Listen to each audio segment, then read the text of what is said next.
Welcome back, ladies and mullets, to another episode on the podcast of Hand the Refinery Worker here on YouTube. I am your host, Shaq the Beast, and we are here back again with another episode. We're going to talk about today lingo, terminology, language, slang in the refinery. This episode idea came from, well, let's go roll down. She's the Ma Dukes to my Ma Dukes, so she's a great grandma. She's a good mom and mom-in-law. She's awesome. She watches my episodes, and she was a little confused as to what a worm was, so I had to explain that to her. So she gave me the idea of going ahead and just doing an episode about terminology. So it brings me to a story, kind of little short story. But before we get into the story, go ahead and smash the like button, comment, subscribe, share, and all that stuff, and leave me a comment down below if there's terms or slang in your workplace that kind of either kind of relate or almost matches what we got going on here in the refinery. So I was going to work in Deer Park. I think it was LaPorte. It was LaPorte, and it was a company based out of LaPorte, and it was during the freeze, not the recent one, the very first freeze here in Southeast Texas. So the company that we were going to work for had held an orientation for us before we got to the job site. So they did kind of like a mass orientation where everyone did safety council at this location. They got all their paperwork done, got everything done, and then the group as a whole, pretty much, they knocked out orientation for everybody all at once. We sit down in orientations going as normal as any other orientation I've been in, the thousands of hundreds of orientations that I've been in.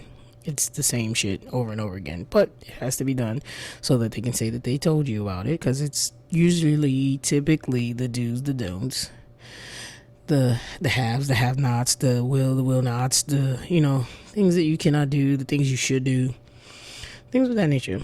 So we get there and we're sitting down, and is pretty much only one other person that I knew that I had worked with previously.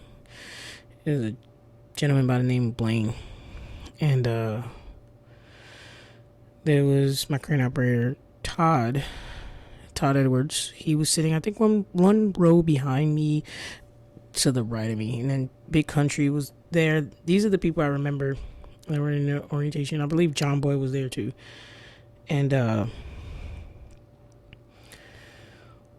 so, like I said, orientation was going as usual, normal, whatever. And then the gentleman, which orientation is held typically by your safety personnel, right?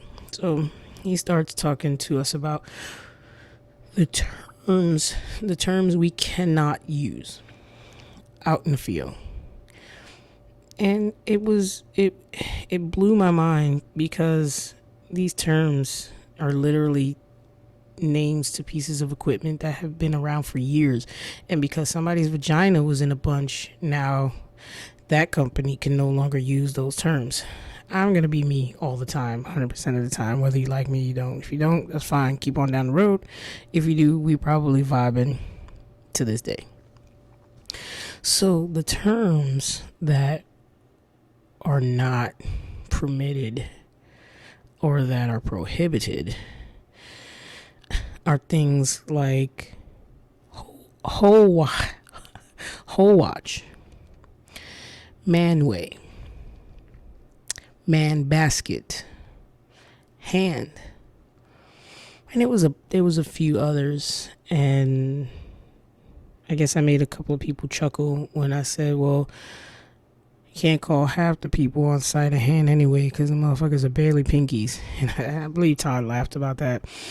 And funny story is, I was rigging on his crane. I was put on his 100-ton in the courtyard. But yeah, this is the thing. And then you got different terms for different crafts. So if you're a different craft, leave a comment down below and tell me some of the terms you guys use. One way to piss off a pipe fitter is call him a pipe fighter. And for whatever reason, I don't know why. I need to find the backstory to this, but why pipe fitters and riggers don't get along.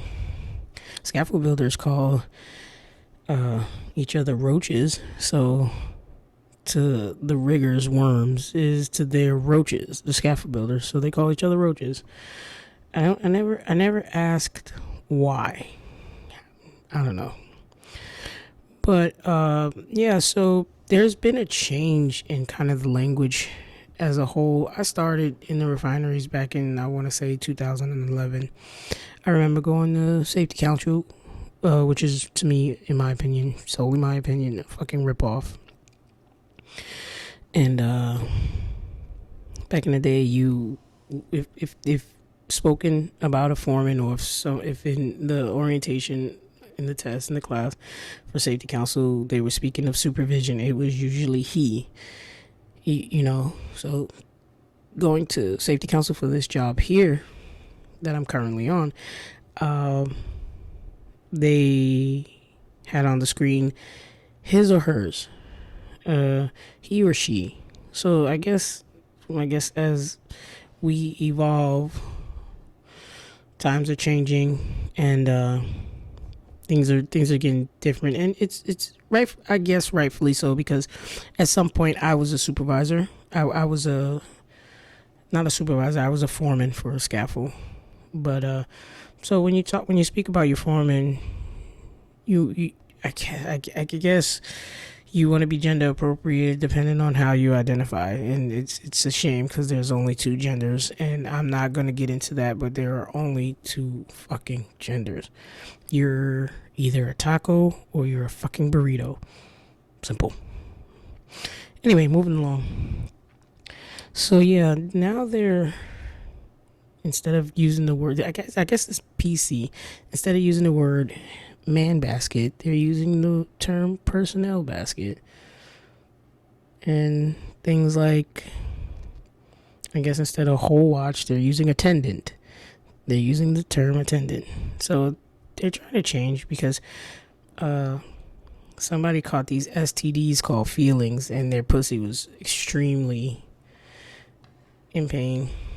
And now we have a shortage in tampons because people are all up in arms about stupid shit. But that's the way the world's going. God, I pray that the generation after these guys can help us, because if that's the case, my kids are fucked. But anyway, that's neither here nor there. So yeah, those terms definitely are coming about, and things are changing to the point where job site I was at a few weeks ago refused to bring out pink porta cans. Yeah, so there was no pink porta cans on the job site, and the ones that were for women said management only, and they had a lock on it, and the women were allowed to use those, and only women. But instead of on your normal typical job site where they have the pink porta can with the woman silhouette on the outside, and then the green or blue or gray porta can with the male silhouette on the outside, they just put management only, and they were locked, and that was for women. So it's getting a little outrageous, but let me not get too far off topic. Yeah, the terms that are going around, I guess we should be respectful to others, and I could try to do that. But ladies and mullets, it's always a pleasure, and it's always awesome. Please keep your constructive criticism coming. I had a few friends and a few people help me with ideas, and I'm trying to get better with it, and keep putting out this content and keep doing this. It makes me happy. Hopefully it makes y'all happy, make you laugh or something, and maybe we can connect. I always say, first and foremost, put God first. Be a hand, and definitely not a pinky, especially not a worm, because we don't fuck with those. Y'all work harder than yesterday and look forward to tomorrow. Man, be safe. Ladies and mullets, I'm out.